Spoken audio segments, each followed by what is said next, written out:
Welcome to the Self-Storage University podcast, where you will learn the correct way to identify, evaluate, negotiate, perform due diligence on, renegotiate, finance, turn around, and operate self-storage facilities.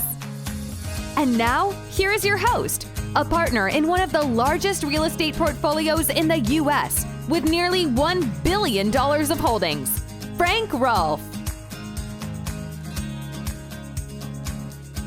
For the last several years, all we hear about is fake news, and yet we're finding most of that news was in fact fake. The ability of AI to generate pictures is astounding. You should try it. But it's also terrifying. I could AI myself riding a bull in a rodeo when I've never set forth on a bull in my entire life. The bottom line to the way the world is changing and progressing is you can't trust anything unless you've actually seen it with your own eyes. This is Frank Rolfe of the Self-Storage University podcast. We're going to be talking about the necessity as a storage buyer in today's world to never trust anyone but yourself. Now, obviously, that's a pretty harsh statement because we all want to assume there are people who do look out for our best interests. But the problem is there's more people who aren't. So if you just assume that everyone is on your side, is being perfectly honest with you, you're going to get yourself in lots of trouble. Because the truth is, most of the time, that's not the case. People are trying to morph your thought, manipulate your thinking, because they have something in it for them. They're trying to sell you something. They're trying to convince you to do a certain thing. And they're willing to do anything to make that happen, including telling you things which are, in fact, incorrect. So let's start off with the first self-storage thing that you hear frequently, which is just how great the industry is doing. And it's not. And we all know it's not. And we know it's not because we see the vacancy around us. We see the signs saying units available. We can see it at the facility, the fact there's no locks on a whole bunch of the doors. So don't tell us things are going great. They're not going great. How ungreat are they doing? On those urban storage facilities, the ones in the big cities, I would have to gather that they're in quite a crisis. They're not meeting any, I imagine, of their occupancy targets. Their rents are not where they're supposed to be. But most importantly is what's happened with interest rates and cap rates. Because the value of storage facilities is completely contingent upon that all-encompassing item, that single digit known as a cap rate. And what's happened is interest rates since Q1 of 2022 have shot up like a rock from nearly 0% with the Fed to about 5.5%. Correspondingly, the interest rates on loans for self-storage facilities have gone up, although not quite that much as the Fed's funds rate. They've gone up a lot. And the cap rates on many of your urban core storage deals have doubled, and that means the values have halved. It's probably a good bet if people were truthfully honest, and a lot of the larger investors in storage facilities, that the value of their assets has crushed down to maybe half of what they paid based on when they bought them. So don't say the industry is doing well. That's not the hallmark of an industry doing well. Now, the suburban storage facilities, the ones that are owned by individuals, those are doing far better. Those people did not pay exceedingly low cap rates. They use fairly conservative underwriting, and they're fine. But that's not the bulk of the storage industry. The bulk of the storage industry are the folks out there with the giant, well-known names and well-known brands. And although I have no access to their books, I have no knowledge of what they're doing, I do know what I see. And what I see shows quite a bit of pain, both in valuations because of rising cap rates, but also just what I see myself personally as far as vacancy. Another thing you'll hear all the time is that this market is hot or that market is hot, when in fact it's not hot. Take a look at Austin, Texas, for example, which was held out as the hottest market on earth for the longest time.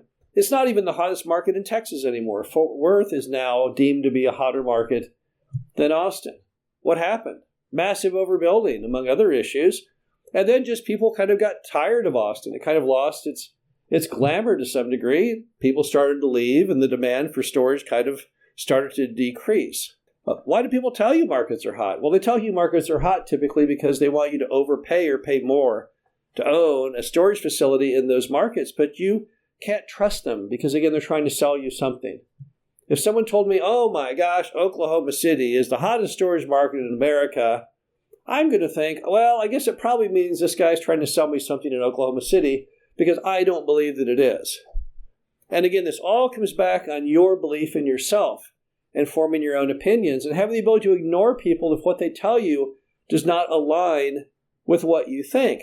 Then you have the issue when someone's trying to sell you a storage facility and they're trying to convince you that this low cap rate is perfectly acceptable and a smart financial maneuver for you when you know it's not. Why would they tell you that? Because they want to sell it to you. They want to convince you that, oh yeah, you can pay this price, you'll do just fine with it, when they know better. And deep down, you probably know better. But nevertheless, they will try and manipulate you just as hard as they humanly can. So how do you get out of that trap? How can we actually see things and believe only those things that align with what we in our own brain think? Well, the first thing you have to do is to pack your brain with information.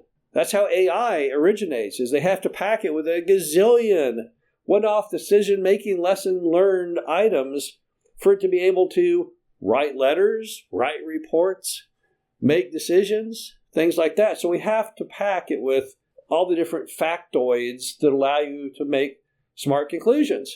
That means learning everything you can about how self-storage works. That's a good one, but that's not the whole thing. You then need to pore over constantly all kinds of market data.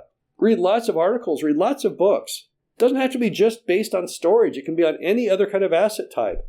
They all pretty much run the same parallel. For example, the cap rates that went up on storage went up on everything else. Office, retail, you name it. Also read a lot of things out there, and there's quite a few that come out on a regular basis. Most people don't read them because they're boring. Read like economic analysis by big banks, like Chase Bank puts their stuff out there normally, and other people do, on what the direction of the economy is. Because at the end of the day, obviously, everything in America is tied somewhat to the economy. What are the projections on the economy? Where is that going? Where are interest rates going? People have been pegging the interest rate movement improperly now for years. No one saw Jerome Powell raising the rates like he did, nor has anyone seen pretty much anything. Remember, right now, we are in uncharted territory. You can go back to 1776 on books on America. We've never had this much debt. We're in there at $35 trillion plus. No one knows how this movie ends. People may fake it. They may claim that they know. They really don't. Look what happened in the election. The polls said that Kamala was going to do fantastic. Oh my gosh, she was going to win.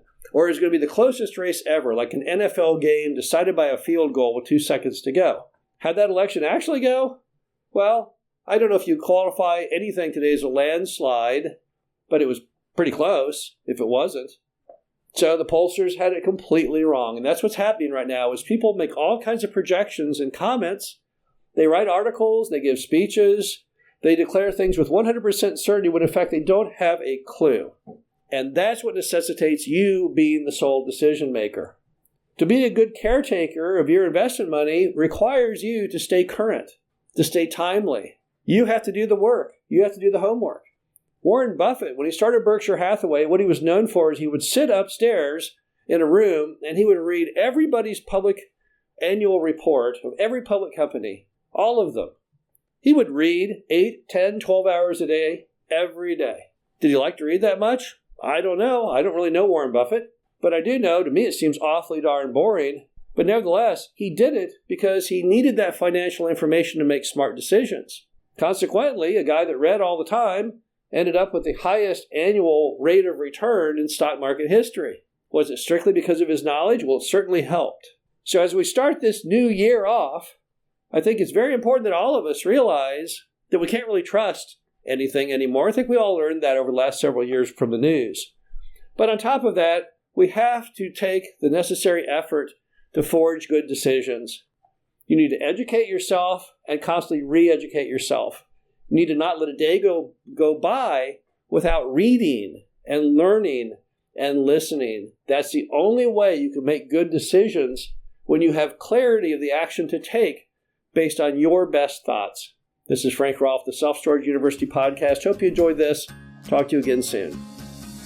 Thank you for listening to the Self-Storage University Podcast. Be sure to visit us at ssupodcast.com, where you can learn the correct way to identify, evaluate, negotiate, perform due diligence on, renegotiate, finance, turn around, and operate self-storage facilities.